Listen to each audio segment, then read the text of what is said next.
20 अगस्त से पैदल यात्रा कर कोडरमा से रांची पहुंची आपकी विकास पार्टी ने राजभवन के समक्ष धरने पर बैठी है। धरने पर बैठे पार्टी के केंद्रीय अध्यक्ष गुलाम मुस्तफा ने कहा कि झारखंड को बिहार से अलग हुए 24 वर्ष हो चुके हैं, लेकिन अब तक जितनी भी सरकार बनी है सबने जनता को ठगने का काम किया है। इसलिए हम कोडरमा से पैदल झारखंड बदलाव संघर्ष यात्रा निकालकर सरकार को चेताने का काम कर रहे हैं।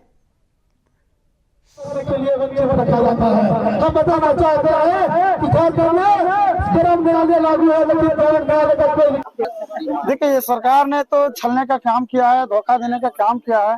तो संसार के नियम में परिवर्तन पहले भी हुआ, इस बार भी हो सकता है।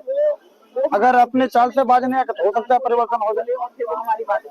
अभी देखिए, चंपे सोरेन तो अपने जगह पर देखिए अच्छा काम की, स्किल तो 7-7 बार जीत गए, एक बार भी नहीं हारे। अच्छा थे, काम किए, लेकिन हेमंत सोरेन को देखिए कितना सत्ता का लाभ।